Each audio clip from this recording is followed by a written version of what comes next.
जय श्री राम। मैं आपके सामने एक बहुत सिंपल सी और बहुत अच्छी बुक को एक्सप्लेन करने आई हूँ। ये श्री के एल सर के लिखी हुई बुक है, ग्रह और संतान। ये इंग्लिश में थी और इसको ट्रांसलेट किया है एम के पाठक जी ने। वाणी पब्लिकेशन की बुक है ग्रह और संतान। मैं अगर श्री के एल सर जी के बारे में बोलूं तो उनकी जितनी भी बुक्स हैं, हर किसी एस्ट्रोलॉजर जो पढ़ रहा है एस्ट्रोलॉजी एस्ट्रोलॉजी स्टूडेंट को उनकी हर किताब पढ़नी चाहिए। इतना सरल तरीके से कोई एस्ट्रोलॉजी कैसे सिखा सकता है? उनका इतना सरल तरीका, सीधियां आपकी साधना ठीक है, लेकिन बहुत कम ऐसे एस्ट्रोलॉजर होते हैं जो इतना सरल तरीके से कुंडली एक्सप्लेन करना सिखा सकते हैं या कर सकते हैं। मैं इनकी हर बुक पढ़ती हूँ। मेरा इनसे कभी मिलना नहीं हुआ या मैं कभी, लेकिन इनके एक स्टूडेंट है उनको जरूर जानती हूँ, जहां से मैंने उनकी इनके बारे में सारा सुना है, पढ़ा है। उन्होंने मुझे सारी बुक्स बताई थी। तो ये पहली चीज आती है कि श्री के नाथ सर की धीरे धीरे मैं सारी बुक्स लेकर आऊंगी, आपको एक्सप्लेन करूंगी जो जितनी मैंने पढ़ी थी। पहली बुक ये ग्रह और संतान मुझे इतनी पसंद क्यों है? क्योंकि इस बुक के अंदर अगर आपको टाइमिंग में परफेक्शन लेना है, अगर आपको टाइमिंग, तो आपको ये बुक पढ़नी कंपलसरी है टाइमिंग के लिए, कि किस तरह से दशा और गोचर को मिक्स किया जाता है। दशा गोचर को मिक्स करने का तरीका सर ने इसके अंदर बहुत अच्छे से बताया है। यहाँ पर लोग, मेरे स्टूडेंट्स के पास के कई स्टूडेंट के क्वेश्चन होते हैं कि मैम हम लोगों को बताते नहीं है कि हम एस्ट्रोलॉजी पढ़ रहे हैं, मतलब वो अलग प्रोफेशंस में है, वहां पर इसका वैल्यू नहीं है एस्ट्रोलॉजी का, या हम डिस्क्लोज नहीं कर सकते कि हम एस्ट्रोलॉजी पढ़ रहे हैं, तो मैम कैसे कुंडलियां इकट्ठी करें?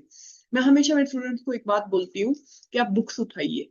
इस बुक के अंदर इतने एग्जाम्पल्स हैं, देरी से संतान के, निसंतान के, जल्दी संतान के, क्या दिक्कत आई, कब संतान हुई, इतनी फेमस लोगों की और सर के खुद के प्रैक्टिस की भी कुंडलियां इसके अंदर हैं। अगर सर ने किसी फेमस के चार्ट डाले हैं, वो के एन राव सर हैं, ठीक है, तो उन्होंने उस पर बीटीआर करके अच्छे से उसको परख के उनके इवेंट मिला के ही इस बुक में लिखा है। वो ऐसे नहीं देंगे कोई भी फेमस चार्ट। यहाँ पे प्रिंस चार्ल्स का या डायना जो चार्ट्स हैं इसके अंदर, वो समझ लीजिए कि सर ने उसको वेरिफिकेट किया है। ये श्री केना सर की बुक है, ठीक है। तो ये आप मान के चलिए।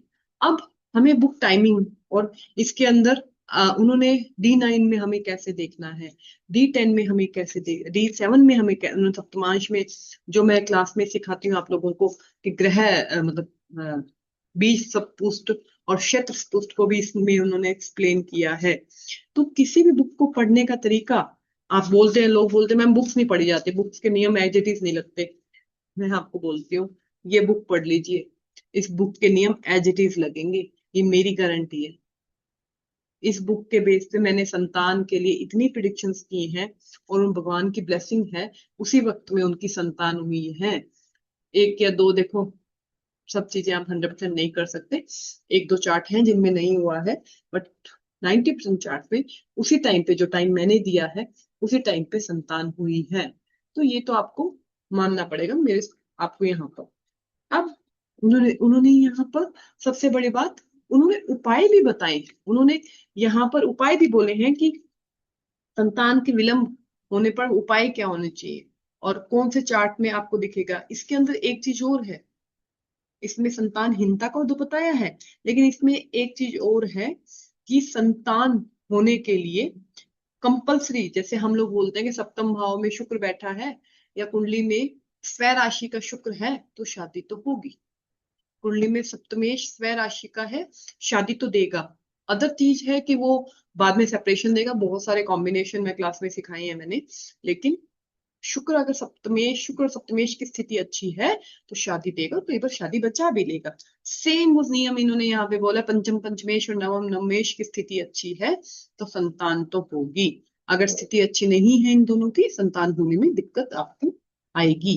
तो ये सारी चीजें सबसे पहले उन्होंने यहाँ पर सिखाया है। संतान का जन्म का समय ज्ञात करने के लिए गोचर और दशा को आप कैसे मिक्स करेंगे। संतान का अगर आपको समय डिसाइड करना है तो गोचर और दशा को आप मिक्स कैसे करेंगे, सबसे पहली चीज उन्होंने ये सिखाई है। तो इसमें हम लोग, अब लोग बोलते हैं, अब मैं एग्जाम्पल चार्ट फेमस पर्सनैलिटी का लूंगी, नेचुरल सी चीज है ना, क्यों? उसका रीजन है ना कि अगर मैं फेमस पर्सनैलिटी का चार्ट लूंगी तो आप भी उसको मैच कर सकेंगे। तो कमेंट आता है, हर कोई एस्ट्रोलॉजर अपने वीडियो में इंदिरा गांधी जी का चार्ट दिखा देता है। भाई उनका चार्ट ठीक किया हुआ है, स्वामी विवेकानंद जी का चार्ट ठीक किया हुआ है। स्वामी विवेकानंद जी का चार्ट तो संतान या शादी के लिए नहीं ले सकती ना, आपको सिखाने के लिए। मुझे इंदिरा गांधी जी का संतान का चार्ट क्यों लूंगी? क्योंकि मुझे उनके संतान की डेट पता है, सबको पता है। तो मुझे वो चार्ट लेना पड़ेगा ना आप लोगों को। अगर मैं अपना पर्सनल लेवल का कोई चार्ट ले आऊं जिसमें मैंने, वो मैं क्लास में देती हूँ स्टूडेंट्स को, अगर जिसपे मैंने प्रिडिक्शन किया है और वो बैंग ऑन गया है, उस टाइम पे संतान हुई है, ठीक है, आप कैसे कनेक्ट करेंगे? आप कैसे उसको कनेक्ट कर पाएंगे?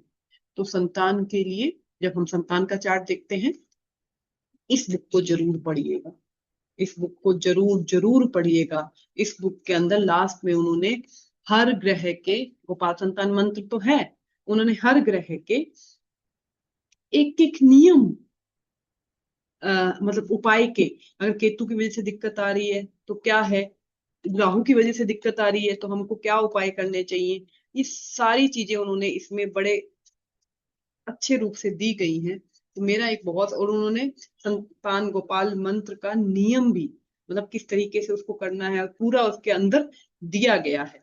तो अब आप देखिएगा कि आपको, जैसे यहाँ पर महर्षि ग्रह शांति के लिए योजना, महर्षि प्राशर द्वारा जो ग्रह शांति के उपाय बताए गए हैं, वे उन मामलों में बेहतर कार्य करते हैं जहां पूजा अर्चना श्रद्धा और नियम से की जाए।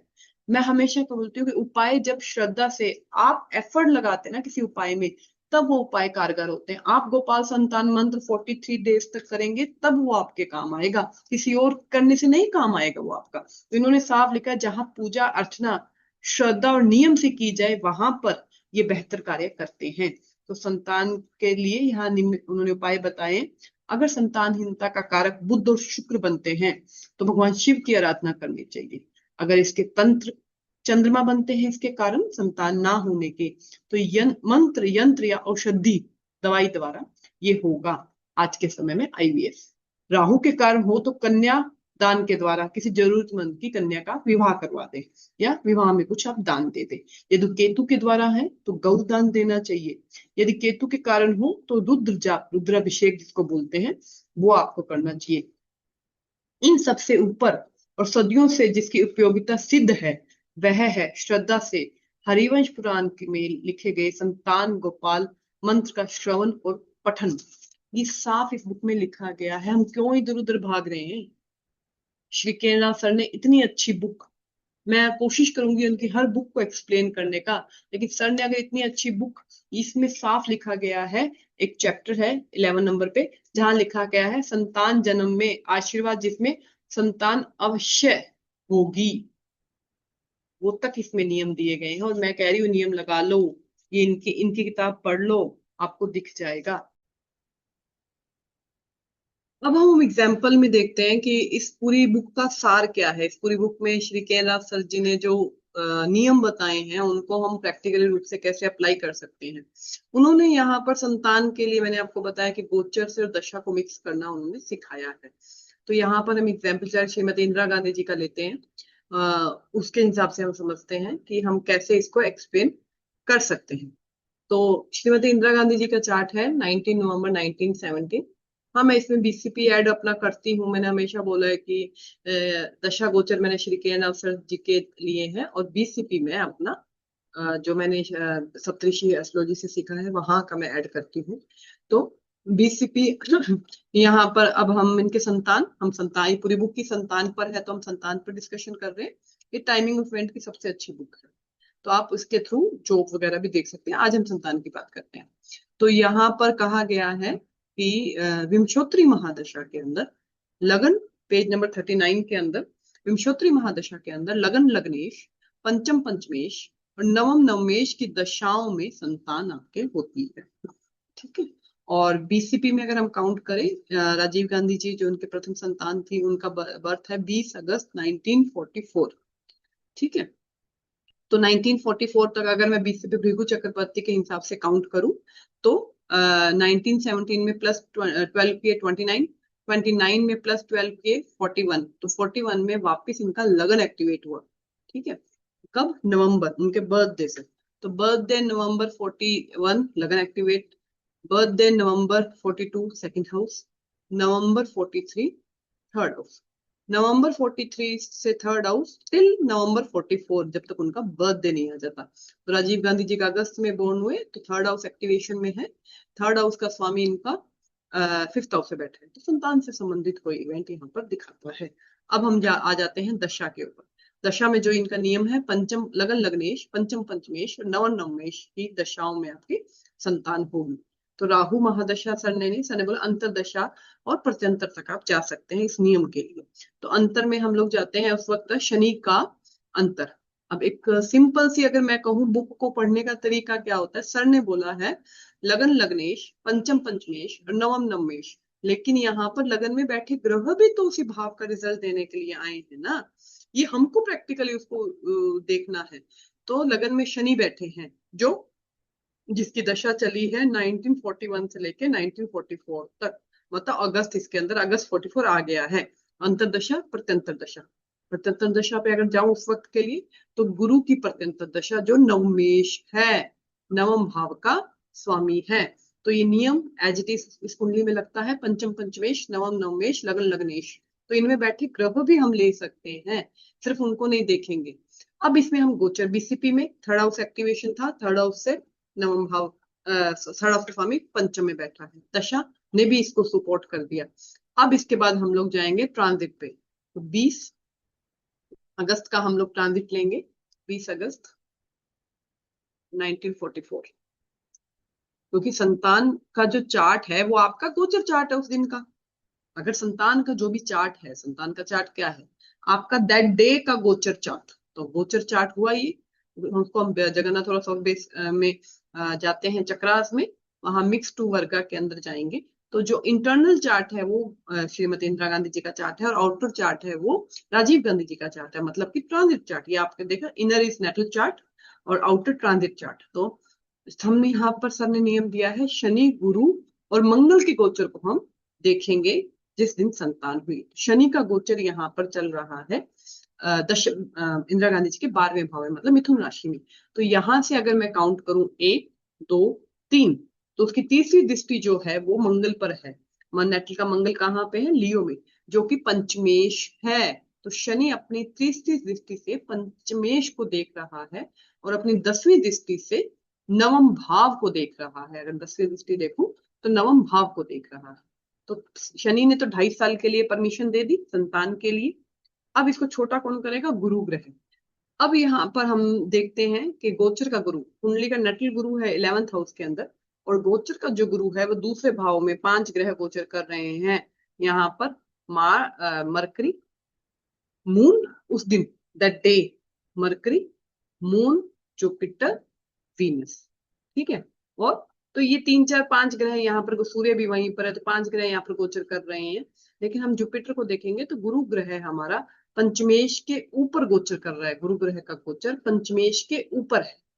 शनि पंचमेश को दृष्टि दे रहा है और नवम भाव को दृष्टि दे रहा है, ठीक है। और जो गुरु ग्रह है वो पंचमेश के ऊपर ही गोचर कर रहा है 1 साल की। तो शनि ने जो 2.5 साल किए थे, गुरु ग्रह ने वो 1 साल कर दिए। अब उसके बाद हम तीसरा गोचर देखेंगे मंगल का। कुंडली के मंगल है यहाँ पर, गोचर के मंगल है यहाँ पर। तो गोचर के मंगल अपनी सप्तम दृष्टि से नवम भाव को देख रहे हैं। तो ये बहुत सिंपल सा संबंध है कि हम दृष्टियां भी लेते हैं, ट्राइन संबंध भी ले सकते हैं। तो बीसीपी ने भी पंचम पंचमेश को एक्टिवेट किया, पंचम भाव को एक्टिवेट किया। फिर दशा में लगन लग्नेश, पंचम पंचमेश, नवमेश की दशा आई। और फिर गोचर में हमने इसी कुंडली पर जब गोचर लगाया, तो गोचर में भी शनि ने 2.5 साल के लिए, गुरु ने 1 साल के लिए, और मंगल ने 45 डेज में एक राशि में रहता है। सर ने बोला 45 डेज आप उसमें ले सकते हैं। तो ये बहुत सिंपल से नियम है जो आप एज इट इज लगा सकते हैं। इस बुक में मैंने बोला आपको बहुत सारी चीजें आपको पढ़ने को मिलेंगी, बहुत सारी चीजें। खाली संतान, ठीक है, इसमें एक ऐसा चैप्टर भी है जिसमें अवश्य ही आपकी संतान होगी। संतानहीनता के चार्ट इसमें है, डिले संतान के चार्ट इसके अंदर है, उपाय मैंने आपको बताए, उपाय इसके अंदर है। इसके अंदर हर चीज सर ने एक्सप्लेन कर रखी है। मैं एक गर्भपात दुर्घटनाएं भी इसके अंदर है। मैं एक चीज बोलती हूँ, नियम इतने सरल तरीके से कोई और नहीं दे सकता जैसे सर ने दिए हैं। हमको इधर उधर हम लोग क्या कहते हैं, एक दिन लगाया, 2 दिन लगाया, फिर इधर उधर भागने की जरूरत नहीं है, इस पर आप प्रैक्टिस कर लो। मैंने इसी किताब के थ्रू कितने ही लोगों को संतान की परीक्षा दी है और वो एज इट इज गई है। और आप लोगों को भी मैं यही गाइड करूंगी कि इस बुक को, अगर आपको टाइमिंग पे अपना पकड़ बनाना है, टाइमिंग पे आपका लेना है, तो इसको जरूर बनाएं। आने वाले समय में मैं सर की और भी किताबें आपके साथ शेयर करूंगी। और जो वो लोग बोलते हैं कि हमारे पास कुंडलियां नहीं है, मैंने पहले भी बोला, इस इस बुक के अंदर आपकी प्रैक्टिस की सारी कुंडलियां हैं, संतान से संबंधित सारी की सारी कुंडलियां हैं। यहाँ पे सर ने अंश को भी दिखाया है। आप राजीव गांधी जी की डिग्री और इंदिरा गांधी जी की डिग्री को भी बड़े आराम से देख सकते हैं। तो ये था आज का वीडियो श्री के एन राव सर की ग्रह और संतान किताब के ऊपर। आपका बहुत बहुत धन्यवाद। नई अगली बार मिलेंगे कुछ एक और सर की नई किताब के साथ। जब तक के लिए जय श्री।